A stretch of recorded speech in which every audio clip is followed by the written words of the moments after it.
julio de 1849, se abrió una investigación ante un tribunal militar presidido por el coronel Massillon. Y las pistas, pues, conducen a este hombre, al sargento Bertrand. Pero ¿sabes por qué le pillan? Este hombre, en su vida, siempre dejaba atrás de sí fragmentos de su uniforme militar. Entonces, a ver, el que tenga el uniforme más raído de todo el regimiento. Pues yo digo que no debía ser demasiado listo, porque hacía todas estas barbaridades. Se le empezó a conocer ya por el apodo del vampiro. Claro, ir dejando trozos de uniforme militar, además de sargento, pues y con unas tendencias bastante sádicas que tenía este hombre, Bertrand, pues no fue demasiado difícil pillarle, ¿no? Y además se le descubrió cuando un soldado de su regimiento informó que alguien había regresado después de la medianoche al hospital militar con heridas de consideración, y claro, lleno de tierra y de cosas de estas. Os digo que iba dejando pistas como bastante evidentes, ¿no? Al final fue juzgado y sentenciado a 1 año de prisión, y en su defensa alegó que a veces sentía una terrible necesidad de destruir y mutilar cadáveres, y luego entraba en coma. Es curioso este dato porque no es el único que comenta este aspecto, sino cuando parece que se hartan o se sacian de sangre, de la sangre de su víctima, entran como una especie de catarsis o de coma. Así están durante un cierto tiempo, y bueno, pues es como si se regeneraran y tuvieran su energía suficiente como para vivir unos cuantos días o semanas hasta volver a cometer un nuevo crimen, ¿no? Una especie de sensación que muchos de los médicos posiblemente la puedan explicar. ¿Pero este mataba o profanaba simplemente? No, la primera fama, por donde fue un poco catapultado, ¿no?, como con el nombre del vampiro, era por profanar cementerios y utilizar ya cadáveres sí, que estaban enterrados, ¿no? Sí. Esa es un poco la historia. Lo que pasa es que él comentó que cuando abría las tumbas y encontraba el cadáver dentro, pues solía abrir el estómago de los cadáveres y se abrazaba a ellos. Comentaba que los destruía también, después los mutilaba, de ahí que fuera dejando restos por todas las partes, pero hasta donde yo sé no se le imputó la muerte de personas vivas, sino que lo que hizo fue necrofilia directamente. O sea, era una historia pues bastante más morbosa, ¿no?, de lo que podemos imaginar, porque el hombre sentía verdadero placer con abrazarse a las entrañas de esa persona que había despanzurrado, ¿no?, de esa persona que ya estaba muerta. Sí. Y bueno, y eso es un poco el apodo que le dieron del vampiro, porque dicen que se alimentaba, en la medida que se podía alimentar de eso, de la sangre que todavía tenían estos cadáveres frescos, porque él ya se procuraba de hombres o mujeres que habían muerto recientemente. O sea, ya te digo que un caso tremebundo lo de este hombre. Ay, Jesús, es que en el invierno, meter las manos ahí en esos intestinos es una gozada, ¿eh? Calla. Y además, el sargento Bertrand hizo otra gran aportación al cine para continuar con el mito, que es el de la superfuerza del vampiro. El sargento Bertrand dejó un misterio sin resolver dentro de sus crímenes de lo que se le acusó al fin y al cabo. Y era que todos los lugares que asaltó estaban protegidos por muros y gigantescas puertas de hierro cerradas. Sin embargo, lo traspasó siempre. ¿Cómo lo hizo? Nadie lo ha sabido jamás. Pero tenía que tener una fuerza descomunal. Si eso era cierto, aparte de ser, como ha dicho Jesús, bastante torpe, porque para luego dejarse los restos de la ropa, pero la verdad es que eso... Fuerza bruta, nunca mejor dicho, ¿no? Efectivamente. ¿Vamos conscientes? Sí, vamos con el top 5. Fritz Hartmann. Empezamos con los modernos. El vampiro de Hannover, y uno de los primeros llevados al cine ya de manera directa. Por eso es uno de los más famosos, ¿no? Efectivamente, el vampiro de Hannover es casi iba a decir yo el más famoso. Iba a decir que cuando fue ejecutado, el Daily Express, en su edición del 17 de abril de 1925, publicó la siguiente noticia: cerebro de vampiro, se especula acerca de su conservación para ser estudiado por científicos. Y efectivamente eso ocurrió. La Universidad de Gotinga decidió que el cadáver de Fritz Hartmann, que acaba de ser ejecutado el día anterior por haber cometido 27 asesinatos probados, no debía de ser enterrado con él, es decir, el cerebro, hasta que no pudiera ser examinado para ver si existía algún tipo de anomalía o algo que se pudiera demostrar que correspondía a una extrañísima enfermedad. Porque Fritz Hartmann aportó al vampirismo el mordisco en la garganta, porque lo hacía de verdad. A partir de entonces fue consustancial a las películas de vampiros, que se iniciaron además curiosamente con él, porque él coincide sus crímenes con el comienzo del cine, y sobre todo inspiró de una manera muy clara y muy notable la imagen del Nosferatu de principios del siglo. Efectivamente. Bueno, había nacido en 1879 y era militar también. De hecho, estudió en el colegio militar y sirvió con gran distinción. Si bien ya había sido aprendido, y castigado por cometer lo que llamaron en aquel entonces actos indecentes con niños. Como no se le pudo probar nada, salió rápidamente a la calle y mantuvo una vida muy correcta, en tanto al menos estuvo en el ejército, pero en 1918, a la acabada la Primera Guerra Mundial, estaba en la calle. Él tenía una taberna de baja categoría donde vendía carne e información que le aportaba dinero extra a la policía y a gente. Y su modus operandi consistía en matar a sus víctimas mediante un mordisco en la garganta y beber su sangre. O sea, era el vampiro de película, el clásico. Él no mataba solo, mataba acompañado de Hans Grans, que era un compañero suyo que se movía con cierta habilidad en los círculos homosexuales de Hannover, y era donde ellos cazaban, por decirlo de una manera, su territorio de caza. Le utilizaba la ayuda de su amigo para buscar víctimas, casi todos chicos jóvenes, normalmente eran huérfanos de guerra o gente desplazada por la guerra, estamos hablando del año 19-20, y a través del café, que era donde hacía su centro de reunión y su sistema de trabajo, él luego lo que hacía es que los invitaba a su casa y directamente los mataba. Se contactaba con ellos en los círculos gays de la ciudad y se los llevaba a su casa. Siempre sospechó que había una tercera persona más o menos vinculada a Harman y Grans, pero nunca se pudo probar a ciencia cierta. El hecho es que no solamente el mordisco de la garganta y el chupar sangre, sino Fritz Harman era ciertamente un hombre elegante y tenía un aspecto distinguido, no tanto como Peter Kürten, que es el que vamos a hablar a continuación, pero empezaba a encajar ya en lo que era la idea física. Ahora hablamos del estereotipo, ya tenemos toda la construcción, por decir una manera, literaria o mítica, ahora faltaba darle una imagen. Bueno, Fritz Harman representaba muy bien la imagen que se quería hacer de lo que era el vampiro clásico. El vampiro elegante. Y resultaba muy atractivo a los chicos jóvenes homosexuales de Hannover, era elegante, los atraía con gran facilidad, su amigo Hans Grans para formar con él un gran equipo de ese tipo, y luego directamente los mataban. La verdad es que una vez que el cine llevó su historia a las pantallas, claro, ya tenían configurado lo que faltaba, el asesino psicópata que mordía en el cuello y bebía la sangre de sus víctimas, y todo eso lo unimos, lo que hemos comentado de Paole, lo de las leyendas de Elizabeth Bathory o la de Gilles de Rey, pues poco a poco se iba haciendo un corpus gigantesco de cómo tenía que ser la definición de la comunidad vampírica, para que luego Anne Rice solamente tuviera que escribir la novela, por decirlo de manera. A través de los casos de psico-killers vampíricos estamos dándole forma al vampiro clásico, lo estamos viendo en estos crímenes cometidos por innumerables personas a lo largo de los siglos. Hemos destacado unas cuantas, unas 10 de las que vamos a contar esta noche, pero habría muchas más, ¿verdad, Jesús?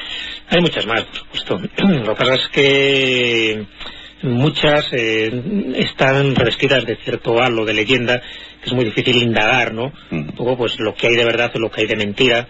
Bueno, y hemos contado ese caso, ¿no?, de Clara de Cislerin, pero habría muchos más, ¿no? Entonces sí queríamos que hubiera por lo menos unos datos más o menos fiables en muchos de ellos. De ahí que los más inquietantes sean los más actuales. Aquí se da como una especie de inversión. Por un lado, los que hemos mencionado al principio, ¿no?, tanto del siglo XV y siglo XVI, pues tienen muchísimas víctimas a sus espaldas, son muy espectaculares en sus métodos, además casi impunes, ¿no? Y sin embargo ahora sus víctimas son menores, claro, que estamos hablando ya del siglo XX, pero su estereotipo se adecúa más a las películas de vampiros que hay. Entonces ya los directores y los guionistas sí se han basado más en estos últimos vampiros, como el de Hannover, como el de Düsseldorf, como el de Londres, más que en las figuras clásicas casi míticas que hemos mencionado en un principio, a pesar, ya digo, de la cantidad de centenares de muertos que tenían a sus espaldas. Pues ahora, Jesús, necesitamos un psico-killer vampírico que, además de esa condición de vampiro, asume la de hombre lobo. ¿Tienes alguno? Vamos a hablar del vampiro de Düsseldorf, siguiendo un poco la línea esta que estamos siguiendo de psico-killers. No quiere decir que cada vez sean más mortíferos o más sanguinarios, pero bueno, por lo menos sí nos vamos acercando poco a poco a la época actual, ¿no? Aquí estamos hablando de Peter Kürten, ¿no? Ya lo acaba de mencionar antes Carlos, y este personaje también tiene muchos encantos, entre comillas, porque se las traía, ¿no? Su primera fechoría la cometió en el mes de febrero de 1929 y consistió pues en abusar de una inocente niña cerca de un parque público. Al final la mutila su cuerpo y luego la prende fuego. Este es su primer crimen conocido, ¿no? Días después se halla el cadáver de una mujer en una calle de los suburbios de Düsseldorf, violada y con heridas de arma blanca. Ya la gente se empieza a inquietar. Semanas más tarde, una pareja de novios se encuentra en una oscura calle de Dus, pues otro cadáver, esta vez el de un hombre asesinado a cuchilladas y con señales en su cuello de que el asesino había bebido su sangre. Vampiro clásico, como ves. En el mes de agosto de ese mismo año, de 1929, aparece otro cadáver con signos de que también el asesino había bebido sangre de la víctima. A partir de entonces se le empieza a llamar el vampiro de Düsseldorf, de esta localidad alemana. ¿Qué ocurre? Que el personaje empieza a ganar tal popularidad que empiezan a barajarse pues muchos sospechosos, ¿no? No se sabía todavía que era Peter Kürten, De hecho, la tarde del día 24 de mayo de 1930, el inspector de policía y varios agentes es cuando apresan a este hombre, a Peter Kürten, a través de su mujer. O sea, sí se contactan con su esposa, quedan en una plaza pública, hay una cita con su esposa y allí le están esperando, ¿no? Cuando consigue la policía coger a Peter Kürten, se llevan una gran sorpresa, porque claro, después de los crímenes que se le atribuían, pensaban que sería una especie de bestia feroz, ¿no? Un armario de 3 puertas, y en absoluto, es un personaje de aspecto inofensivo, bajito, con gafas, con un bigotito, y a este personaje, ni más ni menos, se le estaban ya imputando 29 asesinatos. La policía no daba crédito, ¿no? Pero claro, cuando ya se celebra el juicio, pues confiesa que había agredido solo en un año a 18 personas, y empieza a contar su infancia. Y su infancia, el testimonio que nos ha llegado es de lo más estremecedor, porque en parte justifica su comportamiento delictivo y psicópata posterior. Él dice, y leo textualmente según lo que quedó reflejado en el sumario, me forjé en un infierno. Mi padre fue condenado a trabajos forzados por haber abusado de mi hermana. Era de él, y alguien me dijo que me volvía fuerte si bebía sangre caliente. Empecé por sangre de perro, de pollos, de gatos. Me gustaba beberla mientras ellos estaban aún vivos. Luego probé la sangre humana y me gustó aún más. Había algo superior a mí mismo que me impelía a matar, a ser cruel. Estas son las palabras textuales que dijo este hombre. Tremendas, no justifican en absoluto. Sí, según pero... nos acercamos es peor. Al final, el día 22 de abril de 1931, un tribunal le condena a 9 penas de muerte, a pesar de que se le atribuían 29 asesinatos, y el 2 de julio murió guillotinado en el patio de la prisión de Clayport.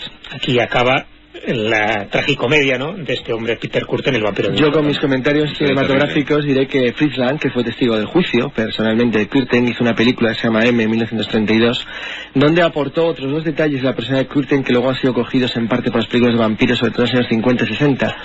Y es que Kürten tenía una cosa que no era nada frecuente en el norte de Europa, usaba brillantina. Y aparte de eso se daba polvos faciales en la cara, lo cual le daba un aire muy extraño. Ese aire extraño sí fue cogido en algunas películas de vampiros americanas de los años 40-50. Eso es terrible, el vampiro de Düsseldorf, ¿eh? Sí. Pues vamos a uno todavía peor. Sí, es el top 3. Vamos a John George Haig, nacido en 1910. Sus padres eran, y vamos de nuevo al caso de la infancia, porque en los del siglo XX está muy relacionado. Sus padres militaban en la Plymouth Brethren, que era una secta religiosa inglesa, extremadamente puritana, que prohibía todos los placeres del mundo. El alcohol, el juego, la radio, el cine, los periódicos, todo eran para los padres de Haig vehículos del mal. Lo otro me parece bien, pero la radio, Carlos... Todo. No podían oír la radio, fíjate.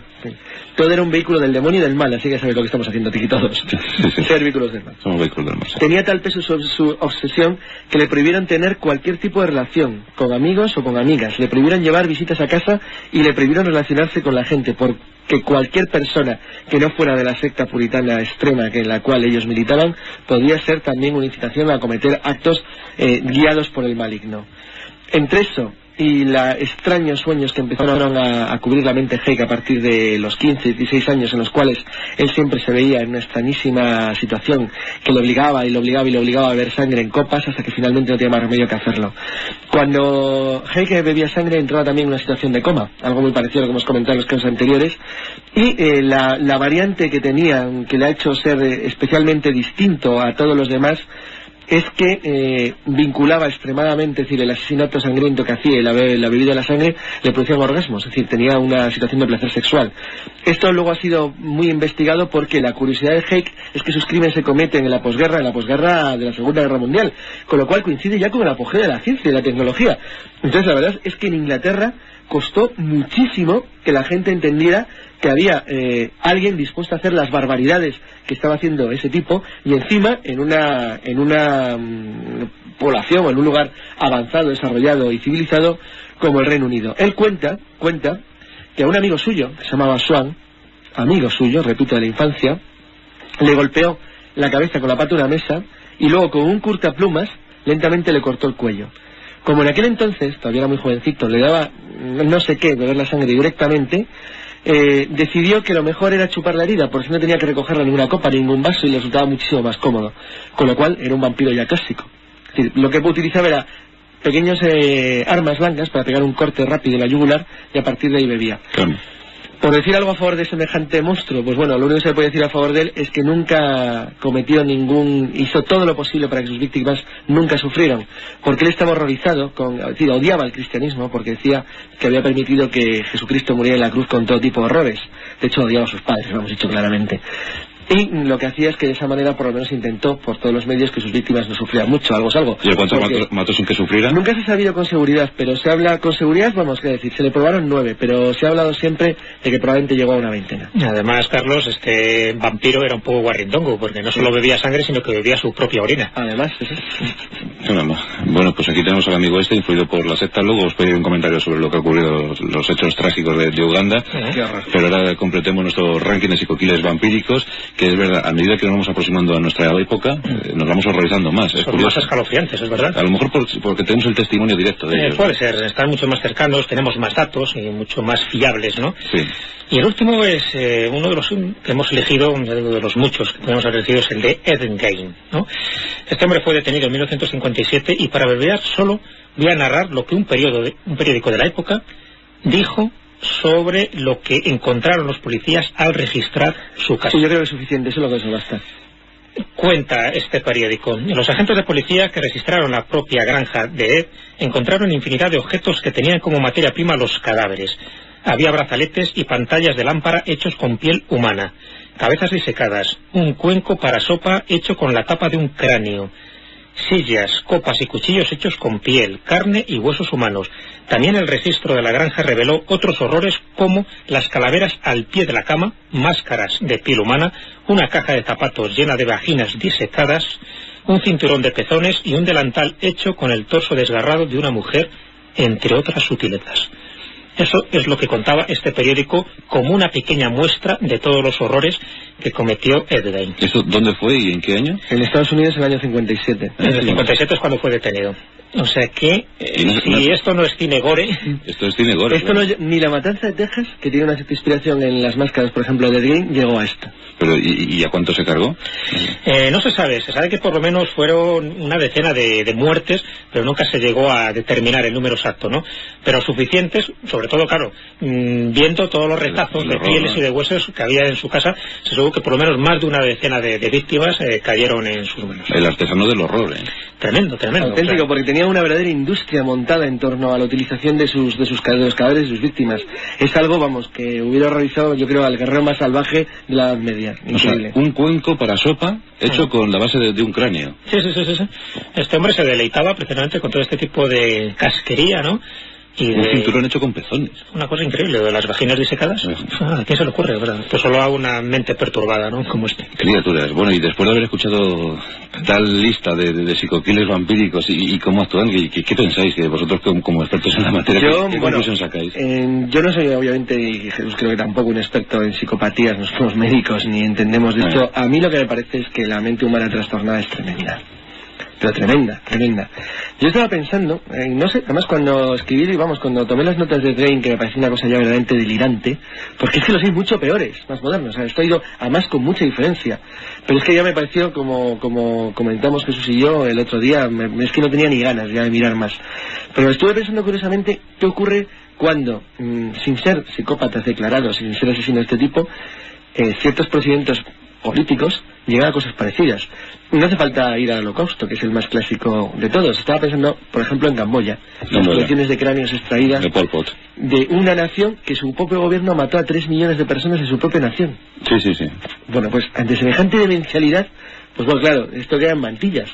Pero además en el mismo estilo y de la misma forma, es decir, no son especialmente diferentes a Gein. O sea, no sé, creo que el ser humano es bastante malvado, y si no malvado es bastante tonto. Posiblemente, Hitler ocupa su lugar hegemónico, ¿no? Stalin también tiene el suyo. Sí, son buenos. Pero Pol Pot, pero de los buenos. Yo creo que con esos tres hacemos el podium, ¿no te parece, Jesús? No, desde luego. Además, fíjate, aquí un poco lo triste, alguna vez ha dicho, ¿no? Un poco irónicamente, que si matas a una persona, a 2 o 3, pues eres un asesino, pero si matas a cientos de miles de personas, al final eres un héroe, ¿no?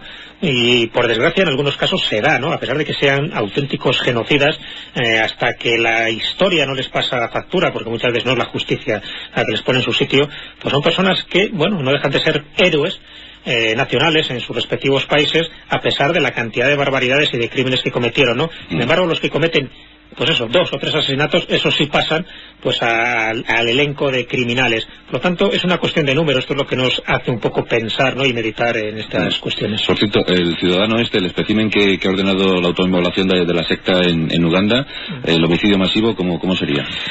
Claro, yo no creo que sea un suicidio masivo. Yo pienso que hay un homicidio ahí tremendo. Es cierto que posiblemente los líderes sean los que incitaron, ¿no?, a esta masacre tremenda, ¿no?, y que es pues la enésima variante de la estupidez humana, ¿no?, revestida de ideas religiosas, ¿no? Y da igual aquí que sean unas creencias o sean otras. En este caso parece que eran católicos renegados y excomulgados, pero da igual porque se sabe que hay ejemplos de todas las facturas y de todas las hechuras religiosas, ¿no? Pero desde luego sí que nos hace meditar un poco, o por lo menos esa es un poco la conclusión que deberíamos sacar. El crimen está cometido, esas personas han muerto calcinadas, además calcinadas con una ferocidad tremenda, porque sabes que se untaron o las untaron previamente de brea precisamente para que fueran irreconocibles, ¿no? Lo cual está demostrando un cierto sadismo, ¿no?, para borrar todo tipo de pruebas después de la última comida que hicieron, y bueno, pues donde tapillaron las puertas, las ventanas para que nadie se marchara de allí, y hubo personas que parece ser que no eran conscientes de que iba a ser su último día o su última hora dentro de ese recinto. Por ejemplo, los 78 niños que han encontrado hasta ahora, ¿no? Por ejemplo, desde luego los niños, eso es algo que pone los pelos de punta, ¿no? Fíjate porque que nunca se debe mezclar a los niños con estas cosas. Antes hablamos de la condesa de Bathory, estaba pensando y ha igualado el número. Claro, sí, lo ha igualado en un solo día, pero estaba pensando en otro caso muy conocido, que no se consideran jamás estas cosas como ejemplos de psicopatías, pero que cada uno piense lo que quiera. En el año, a principios del siglo XIII, cuando los cruzados papales atacaron la ciudad de Albi, en el sur de Francia, persiguiendo la herejía cátara, en una historia muy conocida, la población de la ciudad de Albi se refugió en la iglesia. Los cruzados normandos de Simón de Montfort le preguntaron al legado papal qué hacían, porque al fin y al cabo ¿Cómo distinguir los buenos de los malos? Había tanto católicos fieles seguidores del Papa de Roma como herejes cátaros, y había que tomar una decisión. El legado papal dijo una frase para la historia, es decir, mataros a todos que ya los distinguirá Dios en el cielo. Los normandos no duraron, los mataron a todos. Y no fueron pocos los que murieron. Y no fueron pocos. Y estaba pensando un segundo ejemplo, de la misma naturaleza. Cuando Godefroy de Bouillon tomó Jerusalén en el 1099, la población musulmana, gran parte de la población musulmana de Jerusalén se refugió en la gran mezquita de Omar. Se calcula que había unas 7.000 personas refugiadas, principalmente mujeres y niños, cuando los rodearon tropas, principalmente de cruzados genoveses y del norte de Italia. Negociaron qué hacer con ellos, entre los jefes cruzados, y pensaron que lo mejor era venderlos como esclavos, porque al fin y al cabo eran 7.000. Habían pensado darles una parte como regalo al emperador de Constantinopla, de Bizancio, y el resto pues venderlos y sacar un beneficio. Alguien se le ocurrió decir que estaban refugiados al fin y al cabo en un templo de religión, pero los cruzados normandos en el mundo de Tarento, que no entendían de negocios y que llegaron a la conclusión de que al fin y al cabo, si eran musulmanes por algo se habrían refugiado allí, decidieron que lo mejor era matarlos, pero el problema es que eran 7.000, con lo cual empezaron a primera hora de la mañana. Cuando acabaron a base de hachazos y matarlos a todos, la sangre les llevaba por los tobillos y resbalaba a lo largo de toda la mezquita. No dejaron a ninguno vivo. Esos no eran asesinos psicópatas. Por eso se pide perdón el 12 de marzo, ¿no? Yo creo que sí. Eso lo hacían por ideas y por creencias, y eso es muy peligroso. Así como es verdad que la gente se puede salvar, dentro del término que entendemos por salvar, también la gente se puede condenar, ¿no? Y utilizado un término poético, este tipo de iluminados, ¿no?, de salvapatrias y salvahombres, pues prometen paraísos, y al final lo que se convierte es un infierno. Pero encima ellos se han escapado. Tremendo. No, y además ellos al final se logran escapar, pero hay veces que son tan fanáticos que ellos son los primeros que se autoinmolan, ¿no? Y un poco por mimetismo, el resto les siguen a través de una serie de secuaces que son los que se encargan de que allí nadie salga vivo, porque tampoco quieren que haya testigos o que hayan personas que después cuenten su relato, ¿no? Porque si realmente hubiera alguien escapado de esta matanza que hubo ahí en Uganda, pues desde luego las versiones que nos podían contar serían tan escalofriantes como, ni no me extrañaría, como que a algunos les tuvieron que rematar, ¿no?, por las posturas en que se han encontrado sus cadáveres cadáveres antes de que lograran salir de aquel infierno que habían creado precisamente pues una de esas ideas religiosas malentendidas. Pues así es La Rosa de los Vientos, con 32 rumbos posibles. Hemos empezado hablando de psico-killers vampíricos y hemos acabado todos con el gesto, ¿verdad? Fruncido, porque claro, hay cada horror y cada bestialidad en esta humanidad nuestra, que somos capaces los seres humanos, esta especie tan débil que puebla la Tierra, es capaz de lo mejor, de lo más sublime y también de lo más horrorífico. Es tremendo. Bueno, pues con Jesús Callejo, Carlos Canales y nuestros monográficos Zona Cero, una vez más lo habéis conseguido, chicos. Muchas gracias. El próximo viernes con más historias y con más cosas que contar. A ver qué traemos. Esperemos que un poco más salir. Sí, que va a salir. Pues seguro que aparece algún homínido por ahí suelto. Seguro. Y no cogerán al John Wick. Y es lo que iba a decir, y contaremos el último capítulo de este psicodrama que es la captura del John Wick. La captura del John Wick. Y alguna cosa aparecerá en Marte, seguro. Seguro, hombre, Marte ya sabes que es uno de estos temas favoritos, y si no hay, pues ya nos encargaremos de que haya alguna noticia de Marte. Muy bien, pues gracias Jesús, gracias Carlos, hasta el próximo. Hasta viernes.